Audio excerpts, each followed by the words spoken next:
जय Hind guys. Now start और next video lecture. अपनी कड़ी को आगे बढ़ाते हैं। अब हमने एनसीईआरटी के कुछ क्वेश्चंस को पिकअप किया है जिसको सॉल्व करने चल रहे हैं।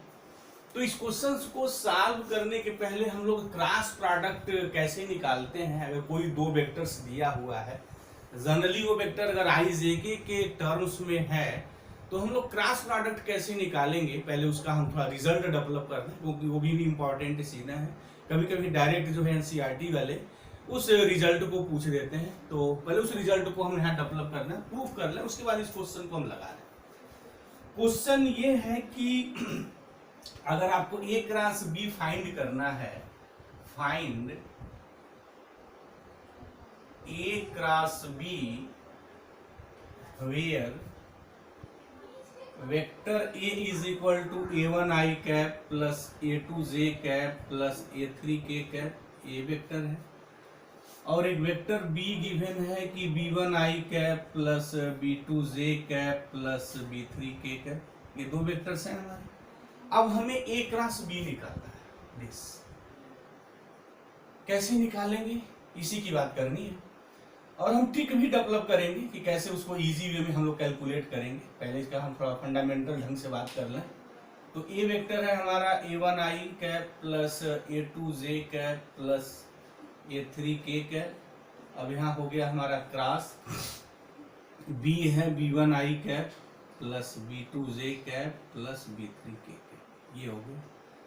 अब हम जो मल्टीप्लाई करते हैं वो मल्टीप्लीकेशन यहाँ ऑर्डिनरी होगा, बट लिसनर इस चीज को ध्यान देंगे, अगर क्रॉस और डॉट लगा है ना तो डॉट और क्रॉस हमेशा वेक्टर के बीच में लगता है। तो यहाँ जो वेक्टर हमारा है वो आई जे और के है, और आई जे और के जो कोफिशिएंट है, this is not vector, this is a scalar, this is simply real number. कहने का हमारा मतलब क्या है कि यहाँ जैसे हमने आई का कोफिशिएंट a1 है तो ये this is a scalar, this is not a vector. तो जब इसका मल्टीप्लीकेशन इन और इन टर्मों को हम करेंगे, जैसा हम लोग मल्टीप्लीकेशन करते हैं, तो हम लोग a1 हो b1 हो b2 हो जो भी हो उनके बीच डॉट और क्रॉस नहीं लगाते हैं, हमेशा आई जे के जो होंगे उनके बीच लगाएंगे। जैसे कहने का हमारा मतलब क्या, देखिए अब इस a1 i का हम सब में मल्टीप्लाई करेंगे तो कैसे करेंगे, इस a1 i का मल्टीप्लीकेशन b1 i में करेंगे तो यहाँ ध्यान रखना चाहिए कि डॉट है कि क्रॉस है। अगर क्रॉस है तो आप क्रॉस लिखेंगे, अगर डॉट है तो डॉट लिखेंगे। दूसरी बात, ये डॉट और क्रॉस वेक्टर के बीच में होगा। कहने का मतलब ये है कि इनका जब मल्टीप्लीकेशन करेंगे तो ये होगा a1 b1, उसके बाद क्रॉस किन के बीच में होगा, i क्रॉस i, ये होगा। उसके बाद नेक्स्ट क्या होगा, a1 होगा b2 होगा और i cross j plus a1 होगा b3 होगा i क्रॉस। बात क्लियर होगी, ये समझ में आ गई इतनी बात कि जैसे हमने a1 i कैप और इसका जैसे क्रॉस निकालना, ये है a1 i cap cross b1 i cap, तो इसका मतलब होगा a1 b1 जो ऑर्डिनरी मल्टीप्लीकेशन है वो होगा, बट ये जो क्रॉस लगा है, क्रॉस हमेशा वेक्टर के बीच में होगा, ये लिखेंगे। कहने का हमारा मतलब ये है। अब क्रॉस में हम किन चीजों का यूज करते हैं, इसके पहले के लेक्चर्स में हम लोगों ने काफी डिटेल्स में समझा है कि ये हमारा i कैप है, ये हमारा j कैप है, ये हमारा k कैप है। तो हम इस डायरेक्शन में मूवमेंट करते हैं, इसको हम काउंटर क्लॉकवाइज भी कहते हैं, एंटी क्लॉकवाइज भी कहते हैं। और एंटी क्लॉकवाइज चलते हैं तो पॉजिटिव लिखते हैं। कहने का मतलब ये, जैसे i क्रॉस j कैप लिखना होगा तो this is the vector k, ये i क्रॉस j k होगा। लेकिन जब j क्रॉस i की बात जहाँ आएगी वहाँ माइनस k हो जाएगा। This is the concept here, और ये मुझे पता है। तो अब हम बातों को डायरेक्ट लिखेंगे। चलिए, ये हो गया। अब उसके बाद क्या करेंगे, a2 से मल्टीप्लाई करेंगे। तो उस चीज का हम मल्टीप्लीकेशन कैसे करेंगे, ये जो चक्र हमारा है, इस चक्र का हम देखिए कैसे बखूबी ढंग से यूज करते हैं। अब ये लफड़े नहीं लिखेंगे, ये सब सारी चीजें होंगी थोड़ा सॉर्ट आउट करने के लिए। चलिए, प्लस अब a2j का मल्टीप्लीकेशन सबके साथ होगा, तो a2 का मल्टीप्लीकेशन जब b1 से करेंगे तो a2 हो गया मेरा, ये b1 हो गया, राइट। अब यहाँ है j और यहाँ है i, तो ये होगा j क्रॉस i। अब यहाँ से पता करिए j क्रॉस i क्या लिखेंगे, तो j क्रॉस i, देखिए ये इस डायरेक्शन में आ गया, इस डायरेक्शन में जब आ गया तो मतलब एक क्लॉकवाइज डायरेक्शन में आ गया तो निगेटिव आ जाएगा, ऑलरेडी है ये j cross i minus k cap, तो यहाँ माइनस k कैप हो जाएगा। This is the clear here. अच्छा, a2 b2 0 हो जाएगा, क्यों, क्योंकि a2 b2 जब मल्टीप्लीकेशन होगा तो j क्रॉस j आएगा, और मुझे पता है कि i cross i is equal to J cross J is equal to K cross K is equal to 0। तो फिर A2 B2 का महिमा फिनिश हो गई, एज क्रॉस 0 हो गए। तो अब A2 का मल्टीप्लीकेशन B3 में होगा, तो A2 B3 हो गया, इसके बाद ordering multiplication. But A2 but यहाँ J है और यहाँ K है, तो J क्रॉस K, तो देखिए J क्रॉस K होगा, J क्रॉस K क्रम वही है, आई क्या फिर है।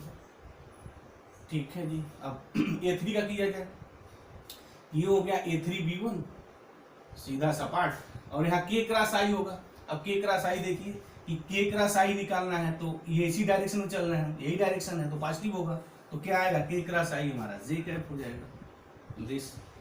अब A3 B1 हो गया प्लस A3 B2 का देखिए, यहाँ K है और यहाँ J है, K क्रॉस J निकालना है तो K क्रॉस J मतलब डायरेक्शन ये हो गया, तो पलट गया, तो जब पलट गया तो प्लस का माइनस हो जाएगा, तो K cross J minus I cap हो जाएगा, हो गया। अब A3 का B3 मल्टीप्लाई करेंगे तो K क्रॉस K फिनिश हो जाएगा, क्योंकि K क्रॉस K की वैल्यू 0 होती है। अब ये भी 0 हो जाएगा, दिस I क्रॉस I 0। चलिए अब देख लेते हैं सिस्टमेटिकली में, ये हो गया हमारा A1 B2। अब I क्रॉस J क्या होगा, डायरेक्शन वही है तो एक K कैप हो गया, ठीक है जी, प्लस A1 B3 हो गया। अब I क्रॉस K, अब ये डायरेक्शन पलट गया तो माइनस J कैप हो जाएगा, ठीक, वेरी गुड। A1 B3 की महिमा हो गई, plus A2 B2 A2 B1 high है, ये माइनस K कैप है, ठीक है, प्लस A2 B3 है, A2 B3 और ये I कैप है, ठीक है जी, प्लस A3 B1 है, ये J कैप है, प्लस A3 B2 है, ये माइनस I कैप है, ठीक है, हो गई बात। अब थोड़ा इनको सिस्टमैटिक वेक्टर को सजा दिया जाए, सजा दिया जाए मतलब पहले I लिखें, J लिखें, K लिखें, ऐसे लिखते हैं तो ऐसे ही लिखा जाए, हम लोग भी लिखते हैं। तो I कैप में देखिए क्या क्या कहाँ कहाँ आया है, I कैप की बात एक यहाँ आई है और एक यहाँ आई है, तो I कैप कॉमन खींच रहे हैं, तो क्या बचा, ये पॉजिटिव हो गया A2 B3, तो ऑटोमेटिक जानते हैं क्या आएगा, ये आप जो सफिक्स लिखे हैं उनको चेंज कर दीजिए, वही आएगा। जैसे यहाँ A2 B3 लिखे हैं तो माइनस के साथ आएगा, अब यहाँ 3 है तो 3 यहाँ ला दीजिए, A3 कर दीजिए, अब यहाँ 2 है तो B पे चढ़ा दीजिए, देख लीजिए डेफिनेटली ऐसा होगा, है ही A2 B3। अब यहाँ माइनस J कॉमन खींचिए, माइनस J मैं कॉमन क्यों खींच रहा हूँ अभी आपको भी क्लियर हो जाएगा। तो जब माइनस J कॉमन खींचेंगे तो माइनस J वाला टर्म हमारा यहाँ है और यहाँ है, तो माइनस हमने कॉमन खींचा है तो ये पॉजिटिव हो जाएगा, ये हो गया A1 B3 और माइनस A3 B1 हो जाएगा, प्लस K कैप। चलिए अब यहाँ देखिए क्या आएगा, यहाँ हो गया A1 B2 माइनस, अब सीधे लिख सकते हैं A2 B1 आएगा, देख लीजिए, ये हो गया हमारा A क्रॉस B, ठीक है, ये तो वैल्यू हो गई। अब यही मेथड है निकालने का A क्रॉस B, और कभी कभी NCERT में चीजें डायरेक्ट आज पूछी जाती है, prove that this year, but हम A क्रॉस B ऐसे नहीं निकालते हैं, ऐसे निकालने में तो टाइम लगेगा, हम यूं चुटकी बजाते वक्त बजाते ही कैसे उसको निकाल देंगे, मतलब बहुत कम टाइम में हम कैसे कैलकुलेट करते हैं, वो डिटर्मिनेंट मेथड है। तो डिटर्मिनेंट मेथड का मतलब क्या है कि इस एक्सप्रेशंस को हम डिटर्मिनेंट्स में लिख सकते हैं, कैसे लिखेंगे वो तरीका भी बता दे रहे हैं, देखिए ये है, तो इस एक्सप्रेशंस को मैं डिटर्मिनेंट्स में लिख लूं, उसके बाद मेथड की बात कर दे रहे हैं, तरीके की बात कर दे रहे हैं। ये हो गया I कैप, ये हो गया J कैप, ये हो गया K कैप, राइट, और यहाँ A1 लिखेंगे, A2 लिखेंगे, A3 लिखेंगे, यहाँ B1 लिखेंगे, B2 हो गया, ये B3 हो गया, देख लीजिए। इस डिटर्मिनेंट को सॉल्व करिए, जैसे हम डिटर्मिनेंट सॉल्व करना जानते हैं, ये I कैप हो गया, ये इसका मल्टीप्लीकेशन इसमें माइनस का मल्टीप्लीकेशन इसके साथ होगा, A2 B3 minus B2 A3, ऐसा ही। उसके बाद माइनस J कैप लिखते हैं, तो this is the minus J cap, यही रीजन था कि हमने वहां माइनस कॉमन लिया था, this is the reason here. तो माइनस J कैप जब कॉमन लिखेंगे तो ये हट गया, ये बचा ये, तो A1 B3 minus B1 A3 as present है, प्लस K कैप देख लीजिए, ये A1 B2 minus A2 B1 this. तो कहने का हमारा मतलब क्या है कि इस एक्सप्रेशंस को मैं ऐसे लिख सकता हूँ, और ये भी मेरा A क्रॉस B है। अब रही बात A क्रॉस B निकालने की, तो कैसे निकालेंगे, कोई भी दो वेक्टर दिया है, अगर उनका को क्रॉस निकालना है तो सबसे पहले डिटर्मिनेंट्स में I J K लिखिए। अब जैसे यहाँ A क्रॉस B निकालना है तो वेक्टर A में जो I J K के जो कोफिशिएंट हैं, इस I J K के नीचे लिखिए। अब दूसरी बार यहाँ B है तो फिर A के बाद B है, तो A के बाद यहाँ अब B के component I J K components यहाँ नीचे लिख दीजिए, A क्रॉस B हो गया। अच्छा, अगर बी क्रॉस ए निकाला है, अगर यही हमारा ट्रिक है निकालने की, तो बी क्रॉस ए कैसे निकालेंगे? अब हम यहाँ आई जे के लिख देंगे, ठीक है। उसके बाद क्या करेंगे? अब पहले यहाँ बी लिखा है तो बी के कंपोनेंट, बी में जो आई जे के होंगे कंपोनेंट लिखेंगे, तो यहाँ आएगा B1 आएगा, B2 आएगा, B3 आएगा। अब यहाँ ए है तो A1 आएगा, A2 आएगा, A3 आएगा। और सबको पता है कि इसमें क्या डिफरेंस है, सिंपली थर्ड रो को सेकेंड रो में लिखा गया है यहाँ, और सेकेंड को थर्ड में लिखा गया। तो हम जानते हैं जब रो को एक बार चेंज करते हैं ना, तो डिटरमिनेंट्स की वैल्यू प्लस की माइनस हो जाती है। वैल्यू सेम रहती है बट साइन चेंज हो जाता है। तो इसकी मीनिंग ये हो गई कि ए क्रॉस बी की जो वैल्यू आएगी माइनस बी क्रॉस ए आएगी। और ऑलरेडी हमने इस बात को प्रूव भी किया है। तो मुझे उम्मीद है कि हम ए क्रॉस बी कैसे निकालेंगे, ये बात बिल्कुल क्लियर हो गई होगी। अब हम इस क्वेश्चन के सोल्यूशन पे आते हैं, क्योंकि मुझे यहाँ इस चीज की जरूरत थी। तो जब भी दो वेक्टरों का क्रॉस निकालना है तो ऑलवेज यूज दिस कंसेप्ट, आपको इस कंसेप्ट का यूज करना है और इसी से ही निकालना है। यानी कहने का हमारा मतलब ये हुआ कि अगर आपको ए क्रॉस बी निकालना है, दो वेक्टरों का क्रॉस निकालना है और वो आई जे के टर्म में दिए हैं, तो use this method, this is the best method to solve A cross B, ठीक है। अब हम अपने क्वेश्चन पे आते हैं। क्वेश्चन में क्या है, ये एनसीईआरटी का क्वेश्चन है और एनसीईआरटी के जितने प्रॉब्लम हैं उनके सारे सॉल्यूशंस प्रोवाइड कराएंगे और जो अच्छे अच्छे क्वेश्चंस हैं उनको हम सॉल्व करेंगे। इसमें से क्वेश्चंस हमने पिकअप किया हुआ है, देखते हैं क्वेश्चन ये क्या है, क्या कह रहा है। क्वेश्चन ये है कि हमें फाइंड करना है, किस चीज को फाइंड करना है कि फाइंड यूनिट वेक्टर, यानी यूनिट वेक्टर की हमें तलाश करनी है। कैसे यूनिट वेक्टर की? जो परपेंडिकुलर है, किसके परपेंडिकुलर है? Perpendicular to the vector a plus B and a minus B. यानी हमें उस यूनिट वेक्टर की तलाश करनी है जो इन दोनों वेक्टरों के परपेंडिकुलर है, ठीक है। अच्छा, वेक्टर a और b यहाँ गिवन है। तो एक बात हम यहाँ आपको बताना चाहेंगे, एक आइडिया ये है कि जब भी कभी आपसे यूनिट वेक्टर पूछा जाए किसी भी डायरेक्शन में, तो सबसे पहले उस डायरेक्शन में आप वेक्टर निकालने की बात सोचिए, क्योंकि यूनिट वेक्टर तो कुछ है ही नहीं। यूनिट वेक्टर तो किसी डायरेक्शंस की बात कही जाएगी ना, कि इस डायरेक्शन में मुझे यूनिट वेक्टर निकालना है। तो फिर क्या करेंगे? सबसे पहले आप उस डायरेक्शन में वेक्टर निकालिए जिस डायरेक्शन में यूनिट वेक्टर की बात की जा रही है। तो हमसे यहाँ जो यूनिट वेक्टर पूछा जा रहा है वो इसके और इसके परपेंडिकुलर पूछा जा रहा है। तो हम करेंगे क्या कि हम उस वेक्टर की पहले तलाश करेंगे जो इसके और इसके परपेंडिकुलर है। तो हम ये जानते हैं क्रॉस प्रोडक्ट से कि अगर हमारे पास कोई वेक्टर एक यल है और कोई एक वेक्टर यम है, तो यल और यम की जो परपेंडिकुलर वेक्टर निकलेगा उसका क्रॉस निकलेगा। मतलब ये कि अगर हम यल क्रॉस यम निकालते हैं तो हमें जो वेक्टर यन मिलेगा वो वेक्टर यल और यम दोनों के परपेंडिकुलर। अब ये बात अलग हो जाएगी कि हम यल क्रॉस यम क्लॉकवाइज डायरेक्शन की बात कर रहे हैं कि एंटी क्लॉकवाइज डायरेक्शन की बात कर रहे हैं। अगर यल क्रॉस यम आप एंटी क्लॉकवाइज डायरेक्शन की बात कर रहे हैं तो पॉजिटिव लिखेंगे, और अगर आप क्लॉकवाइज डायरेक्शन की बात कर रहे हैं तो निगेटिव लिखेंगे। तो ये कंसेप्ट है। तो चलते हैं, हम अब तलाश करेंगे a प्लस बी और a माइनस बी के परपेंडिकुलर वेक्टर की। तो कैसे होगा ये? तो परपेंडिकुलर का मतलब क्या है कि हमें अब a plus B cross a minus B निकालना है, ठीक है जी। ये निकालना है, हमारा टारगेट है, क्योंकि जब इस दो वेक्टर का हम क्रॉस निकाल लेंगे तो जो वेक्टर हमें मिलेगा इसके और इसके परपेंडिकुलर होगा। तो चलिए, अच्छा एक बात तो है, a प्लस बी को हम चलिए वेक्टर यल कह दे रहे हैं और a माइनस बी को हम वेक्टर यम कहते हैं, हर सिंप्लिसिटी, और कोई बात नहीं है। तो यल निकाला जाए, जो वेक्टर यल है वो a प्लस बी है। अब मैं यही ऐड कर दूं, चलिए लिख लेते हैं पहले 3i cap plus 2j cap plus 2k cap, ये हो गया, ये हो गया, प्लस बी करना है तो i cap plus 2j cap minus 2k cap. चलिए दो वेक्टरों का एडिशन ऑर्डिनरी, 3i और i ऐड करेंगे तो 4i कैप हो जाएगा, 2j है और यहाँ प्लस 2j है तो 4j कैप हो जाएगा, और यहाँ +2k है -2k कैप है, कैंसिल है, तो आप 0k लिखिए, 0k कैप आप मत लिखिए, कोई फर्क नहीं पड़ता है, ये हो गया, यल ये आ गया। अब यम में क्या होगा, यम हमने कंसीडर किया है a माइनस बी को, तो चलिए a माइनस बी निकाल लीजिए। वेक्टर ए हमारा है यहाँ 3i cap plus 2j cap plus 2k cap minus, ये तो सीधा सपाट है, कोई कंसेप्ट नहीं है, आ गए यहाँ कंसेप्ट आएगा सोल्यूशन में, जब फाइनली हम रिजल्ट निकाल लेंगे तो हाँ थोड़ा उसकी एनालिसिस करेंगे।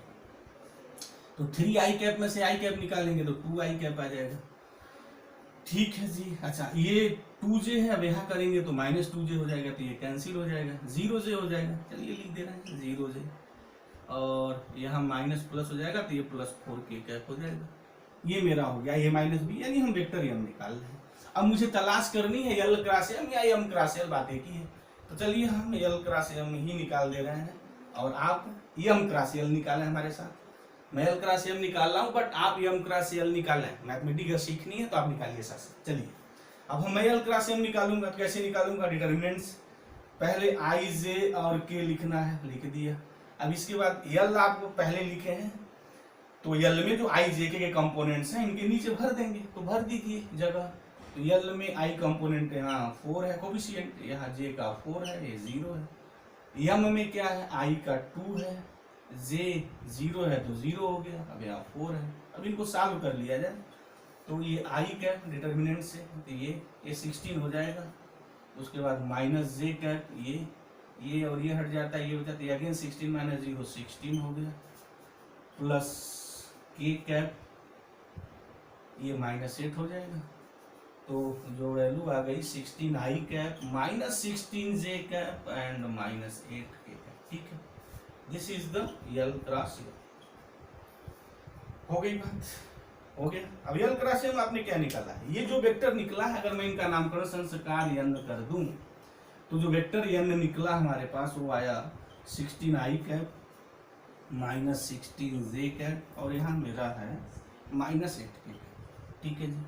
अच्छा ये हमने निकाला क्या है, ये यल क्रॉस एम यन है, तो जो वेक्टर यन होगा बाय डिफिनीशन ये वेक्टर यल के भी परपेंडिकुलर होगा, यम के भी परपेंडिकुलर होगा, और यल क्या है a प्लस बी है, यम क्या है a माइनस बी है, तो हो गया ये वेक्टर ऐसा है जो a प्लस बी और a माइनस बी दोनों के परपेंडिकुलर है, ठीक है। और यही नहीं होगा, यम क्रॉस यल निकालेंगे तो वो भी होगा, तो अगर एग्जाम में परपेंडिकुलर वेक्टर पूछा जा रहा है तो यम क्रॉस यल भी निकालिए। तो यम क्रॉस यल का मतलब क्या है कि सीधे -n, बस यन आपने निकाल लिया है। अगर यन हमारा यल क्रॉस यम आया है तो यम क्रॉस यल क्या लिखेंगे, -n होगा, ठीक है। लेकिन मुझे यूनिट वेक्टर चाहिए ना, यूनिट वेक्टर, अच्छा परपेंडिकुलर तो यन है ही है, यम के भी परपेंडिकुलर है और यल के भी परपेंडिकुलर है, अब मुझे यूनिट वेक्टर चाहिए।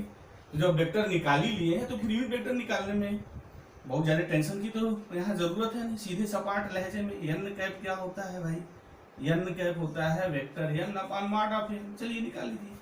तो ये हो गया 16i cap -16j cap -8k cap upon under root, क्या हो जाएगा, मॉड ऑफ एन का मतलब हुआ कि 16 × 16 इसका स्क्वायर और इसका भी वही रहेगा, प्लस 16 × 16 प्लस 8 × 8, स्क्वायर करेंगे तो माइनस का सब प्लस हो जाएगा। अच्छा 8 × 8 अगर मैं कॉमन कर लूँ तो 16i cap -16j cap -8k cap, अगर 8 × 8 कॉमन करेंगे तो यहाँ 8 हो जाएगा, अंडर रूट क्या बचेगा 2 यानी 4 हो गया, प्लस ये भी 4 हो जाएगा सॉल्व करना, और ये 1 आ जाएगा। तो फाइनली जो हमारा n कैप की वैल्यू आई वो आई क्या, 16i cap -16j cap -8k cap divide upon ये 4 4 8 और 1 9 हो गया, और 9 का स्क्वायर रूट 3 हो जाएगा, तो 24 हो जाएगा, ये हो गया। अच्छा अगर 8 कॉमन करके मैं कैंसिल कर दूं तो फिर क्या होगा, ये 2i कैप हो जाएगा, ये -8 कॉमन कर रहे हैं, ठीक है, ये 2j कैप हो जाएगा -k कैप हो जाएगा, 8 कॉमन ले रहे हैं अपॉन ये तब 3 हो जाएगा, ये हो गया दिस, यानी जो n कैप मेरा आया इसको ऐसे भी लिख सकते हैं, लिख दिया जाए 2/3i cap -2/3j cap -1/3k cap, ये हो गया n कैप। तो this is the perpendicular unit vector to the vector a plus B and a minus B, ठीक है, हो गया। अच्छा एक बात और यहाँ कि यही नहीं होगा, माइनस एन कैप भी होगा ना, क्योंकि एक डायरेक्शन ऊपर की ओर ऐसे भी हो सकता है, ऐसे भी हो सकता है। एल क्रॉस एम भी परपेंडिकुलर है और एम क्रॉस एल भी, ये दोनों है, तो दोनों आंसर होगा, ये भी होगा और साथ साथ माइनस एन कैप का होगा, मतलब ये भी होगा -2/3 I cap plus 2/3 J cap plus 1/3 T. ये भी यूनिट वेक्टर होगा, ये भी यूनिट वेक्टर होगा, perpendicular to the A plus B and A minus B both.